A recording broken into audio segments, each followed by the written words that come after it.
అందరికీ కూడా నేను ప్రభుత్వ పక్షాన ధన్యవాదాలు తెలియజేస్తా ఉన్నా అధ్యక్ష. వారు చెప్పినటువంటి సూచనలు నేను చివరిలో ముగింపులో చెప్తాను. ఇక్కడ కొన్ని విషయాలు డెఫినెట్గా చర్చ జరగాల్సింది అని చెప్పి నేను భావిస్తున్నా అధ్యక్ష. దేశంలో ఒక విచిత్రమైనటువంటి పరిస్థితి అధ్యక్ష. చాలా విచిత్రమైన పోకడలు కూడా కొన్ని చూస్తూ ఉన్నాం. కొన్ని వింత వింత ధోరణులు కూడా అనేక సందర్భాల్లో వీఆర్ కమింగ్ అక్రాస్. అవి ఎట్లెందుకు జరుగుతున్నాయి, ఏంది అని ఆలోచించాల్సిన అవసరం ప్రతి ఒక్కరి మీద ఉంటుంది అధ్యక్ష. ప్రక్రియలో, ప్రజాస్వామ్య ప్రక్రియలో జాతి నిర్మాణ రంగంలో పనిచేసేటువంటి ప్రతి వాళ్ళు కూడా దాన్ని తీవ్రంగానే ఆలోచించాలి అని చెప్పి నేను ప్రార్థిస్తా ఉన్నా అధ్యక్ష. ఏదో ఆషామాషిగా తూకిత్తా మైకిత్తా పార్టీ ఈ పార్టీ అట్లాంటి ఆ పార్టీ ఇట్లాంటి అని కాకుండా దేశంలో చెలరేగుతున్నటువంటి ధోరణులు, ప్రజల ఆలోచనలు నెరవేర్చబడకుండా మిగిలిపోయిన ప్రజల యొక్క ఆకాంక్షలు, ఆశలు, మధ్యలో చెలరేగేటువంటి ప్రజల యొక్క ఆక్రోశాలు, వీటన్నిటి సమాహారంగా డెఫినెట్గా ప్రజా జీవితంలో ఉండేటువంటి వాళ్ళు దీర్ఘమైనటువంటి తీవ్రమైనటువంటి ఆలోచన, చర్చ జరపాల్సినటువంటి అవసరం ఉంటుంది అధ్యక్ష. అట్లాంటి చర్చలకు వేదికనే ఈ పవిత్రమైనటువంటి దేవాలయం లాంటి శాసనసభ అని నేను భావిస్తున్నాను అధ్యక్ష. శాసనసభలు, చట్టసభలు దురదృష్టవశాత్తు జబ్బలు జరుచుకుంటూ మాట్లాడు, సబ్జెక్ట్స్ ఇచ్చిపెట్టి ఇంకేందో మాట్లాడు, రకరకాల పెడదూరలు కూడా శాసనసభలలో కూడా ఈవెన్ పార్లమెంట్లో కూడా కనపడతా ఉన్నాయి అధ్యక్ష. అది బాధాకరం. 75 సంవత్సరాల స్వతంత్ర దేశంలో ఈరోజు కూడా ఎందుకు నేను ఆ మాట అంటున్నాను అధ్యక్ష, పెడధోరణులు, విచిత్రమైన ధోరణులు, పక్షపాత వైఖరులు ఎందుకు కనపడవలసి వస్తుంది ఈ దేశంలో? ఏం కారణం? తీవ్రంగా మనం ఆలోచన చేయాలి ఈ విషయంలో. అవి మిటిగేట్ కావాలి. తాత్కాలికంగా ఉన్నా డెఫినెట్గా తీవ్రంగా మనం ఆలోచన మిటిగేటెడ్ అధ్యక్ష. ఇక ఎప్పటి మాదిరిగానే ఇప్పుడు కూడా ఈసారి కూడా కేంద్రం పెట్టినటువంటి బడ్జెట్లో మనకు చాలా తీవ్రమైన అన్యాయం చేసింది. అది నేను చెప్పాల్సిన అవసరం లేదు. బడ్జెట్ చదివిన విజ్ఞులందరికీ తెలుసు. సింపుల్గా అధ్యక్ష, ఇక 96 కథలు చెప్పే బదులు దేశంలో 157 మెడికల్ కాలేజీలు ఇస్తే తెలంగాణ రాష్ట్రానికి ఒకటి రాదు. తీవ్రంగా మనం ఆలోచన ఏమనుకోవాలి అధ్యక్ష? అది ప్రజాస్వామ్యమా, ఫెడరల్ స్ఫూర్తి? ఎప్పటి మాదిరిగానే ఇదే ఫెడరలిజం అంటారా? కోఆపరేటివ్ ఫెడరలిజం అంటే ఇదే అనుకోవన్నా? మళ్ళీ మనం 157 నర్సింగ్ కాలేజీలు మంజూరు చేస్తామని కేంద్రం చెప్తే 157 ఒకటంటే ఒకటి రాదా అధ్యక్ష?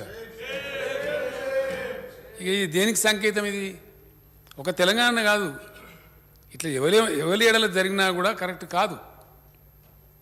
ఏ ఒక్క విషయంలో జరిగినా కూడా కరెక్ట్ కాదు. ఇప్పుడు మిత్రుడు రాజేందర్ గారు మాట్లాడుతూ వారు అనేక విషయాలు పాయింట్అవుట్ చేశారు. కొన్ని బస్సులు రాకపోతే ఎట్లా బాధ ఉంటుంది, డైట్ ఛార్జీలు కట్టలేని పిల్లలకు కడుపు నిండా తినలేకపోతే ఏ బాధ ఉంటుంది. Definitely we welcome it. అవి ఉన్నట్టయితే తప్పకుండా దాన్ని సమీక్ష చేయవలసిందే, న్యాయం జరగాల్సిన సమస్య ఉంది కాబట్టి వారు చెప్పారు. వరదలు వచ్చినప్పుడు అనూహ్యంగా తాటి చెట్టు గొయ్యిలు పడి, నేను అదే ఫైనాన్స్ మినిస్టర్ గారు కూడా పిలిచి మాట్లాడాను. మీరు ఏమైనా ఇచ్చిండ్రా? మనం జరిగినటువంటి వరద నివారణలో అక్కడక్కడ కొన్ని జరిగినాయి కదా, పర్టికులర్లీ గోదావరి ప్రాంతంలో, ఇంకేం ఇవ్వలేదు, నివేదికలు రాలేదు, వస్తే డెఫినెట్గా ఇస్తామని వారు చెప్తా ఉన్నారు. ప్రొవిజన్ కూడా ఉంది, బడ్జెట్లో కూడా పెట్టుకున్నాం, వాటిని పరిశీలించవచ్చు. ఎందుకు వస్తుంది ఆ మాట? ఇప్పుడు రాజేందర్ గారే మాట్లాడి నీకు వల్ల మాట్లాడచ్చు. ఎందుకు మాట్లాడతారు? బట్టి విక్రమార్క గారు కూడా మాట్లాడుకునే విషయాలు చెప్పిండ్రు. ఆ ముచ్చట ఎందుకు చెప్తారు? అక్కడే ఉంది కాబట్టి, అవసరం ఉంది కాబట్టి, ఆ నీడ్ ఫుల్ఫిల్ కావాలని సదుద్దేశంతో చెప్తారు. ప్రజల పక్షాన, ప్రజల గొంతుగా చెప్తారు. అట్లనే ఓ రాష్ట్రం కూడా ఇంత దారుణంగా, ఇంకా ఘోరమైందంటే అధ్యక్ష, జరగకూడనటువంటిది. ఐఎమ్ సారీ, ఇంత విశాలమైన భారతదేశంలో ఇంత డెమోక్రసీ మెచ్యూర్ అయిన తర్వాత, 75 సంవత్సరాల ప్రజాస్వామ్యం పరిడవిల్లిన తర్వాత, సింపుల్ అధ్యక్ష, చాలా సింపుల్. మన ఫైనాన్స్ మినిస్టర్ కూడా చాలాసేపు మాట నేను టీవీలో చూసాను. ఒక ఆంధ్రప్రదేశ్ విభజన జరిగింది, లోకమందరికి తెలుసు. మనం రాష్ట్రం నుంచి విడిపోయాం. ఒక 495 కోట్ల రూపాయలు మనకు రావాల్సినవి వాళ్ళ ఖాతాలు వేసింది అధ్యక్ష. అవి మాకి ఇప్పింది ఆయన అడగబట్టి 7 ఏళ్ళు అవుతుంది. 7 ఏళ్ళ అధ్యక్ష, ఇది బయట చెప్పుకుంటే ఏమంటారు నాకు అర్థం కాదు. ప్రపంచ బ్యాంక్ ఇక్కడ తెలిస్తే మనం కొట్టెలు కొడతారు, అటకాలు రాని కూడా రానియరు.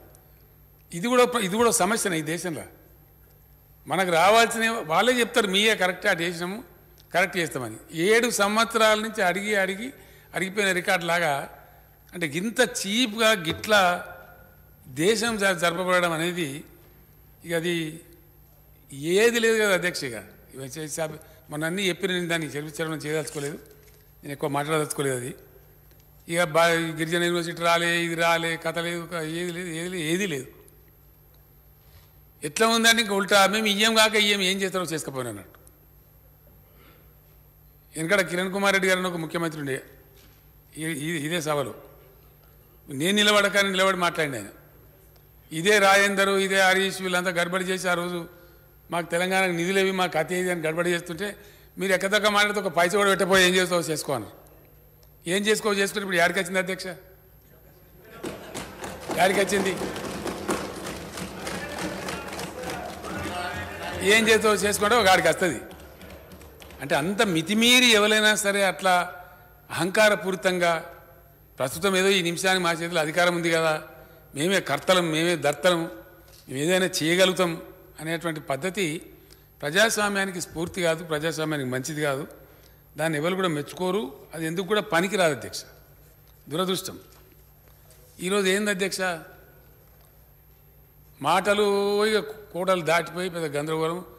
ఉపన్యాసం వింటే మైకులు వలిపోయి 2 గంటలు 3 గంటలు పెద్ద భయంకరమైనటువంటి కథ. ఏందిరా కథ అని వెనకకి మరి చూస్తే మంచినీళ్ళు దిక్కులేవు, సాగునీళ్ళు దిక్కులేవు, కరెంటు దిక్కులేవు, అంతకంతే. ఇక కథ ఏంది? మంచినీళ్ళు ఎక్కడ దిక్కులేవు? ఢిల్లీ రాజధానిలో లేవు అధ్యక్ష. ఒక్కొక్క మాట ఆడిపోతానంటే ఇట్లా పోయి ఆడిపోతా అన్నట్టు ఉంటుంది. మంచినీళ్ళు ఉండయి, కరెంటు ఉండయి, సాగునీళ్ళు ఉండయి, అది కథ. వెరసి మన భారతదేశం యొక్క చరిత్ర ఏంటంటే ఇది కథ. మినిమం బేసిక్ నీడ్స్ అవి కూడా కావు. దాని ఫలితమైంది అధ్యక్ష, 75 సంవత్సరం ఇన్ని సంపదలు ఉండి, ఇన్ని నీళ్లు ఉండి, ఇంత భూమి ఉండి, ఇంత ఖనిజ సంపద ఉన్నటువంటి రత్నగర్భ లాంటి ఈ దేశంలో ఈవెన్ టుడే అమెరికాలో ఎవరికన్నా పిల్లగానికో అమ్మాయికో గ్రీన్ కార్డు దొరికిందంటే వాళ్ళ తల్లిదండ్రులు ఇక్కడ దావత్ చేసుకొని పార్టీ ఇస్తారు అధ్యక్ష. You know my son got green card in America, please come to the party in the evening అని సాయంత్రం పిలిచి పార్టీలు ఇస్తాను. అంటే ఎక్కడున్నాం మనం? ఇప్పటికీ 20 లక్షల మంది అధ్యక్ష బీజేపీ అధికారం చేపట్టిన నాటి నుంచి నేటి వరకు 20 లక్షల మంది భారతీయులు మన ఇండియన్ సిటిజన్షిప్ వదిలేసుకున్నారు అధ్యక్ష, భారత పౌరసత్వాన్ని వదిలేసుకున్నారు. ఎందుకు పోతారా అధ్యక్ష దేశం వదిలిపెట్టి? ఉన్న ఊరిని కన్నవారిని వదిలిపెట్టి వాళ్ళని పోతారా? చక్కదనం ఉంటే ఎందుకు పోవాల్సి వస్తుంది? సిటిజన్షిప్ వదులుకునేటువంటి దౌర్భాగ్యం ఏంది? వేరే దేశంలో పౌరసత్వం దొరికితే దావతులు చేసుకునే దౌర్భాగ్యం ఏంది? అసలు ఏం జరుగుతుంది ఈ దేశం? భయంకరమైనటువంటి పరిస్థితి అధ్యక్ష. ఈ మధ్య నేను బయట ఒక మాట చెప్తా ఉన్నా, తమరు కూడా చూసుంటారు పేపర్లలో. ఎన్నికలు జరిగినప్పుడు పార్టీలు గెలుతానని నాయకులు గెలుతాను కానీ ప్రజలు ఓడిపోతారు అధ్యక్ష. అది దురదృష్టం, ఈ దేశం చేసుకునే దురదృష్టం. మోడీ గారు గెలిచినారు 2014లో. ఎందుకు గెలిచినారు? కాంగ్రెస్ పనికి రాకుండా అయిపోయింది, ప్యారలైజ్ అయిపోయింది, మన్న అయిపోయింది. ఏదో ఆ మన్మోహన్ సింగ్ గారు పాపం మంచి వ్యక్తి అనేది బదనాం పెట్టి ఆయన పనిచేసుడు ఎక్కువ చేస్తాడు, ప్రచారం తక్కువ చేయలేను. డాండు ఆయన లొల్లి పెట్టినట్టు చాలా చేసిండు ఆయన పని. ఇప్పుడు నేను చెప్తా ఆయన ఏం చేసిండు, మోడీ గారు ఏం చేసిండు నా దగ్గరనే లెక్క. నేను చెప్పలే, చాలామంది చెప్పిండ్రు. మోడీ గారి కన్నా బెహతరీన్ పనిచేసిండు ఆయన, కానీ ఆయన చెప్పుకోలే. చేయలేదని వీళ్ళు లొల్లి ఎక్కువ చేసి దేశాన్ని నమ్మించి మేమేందో చేస్తామని చెప్పారు.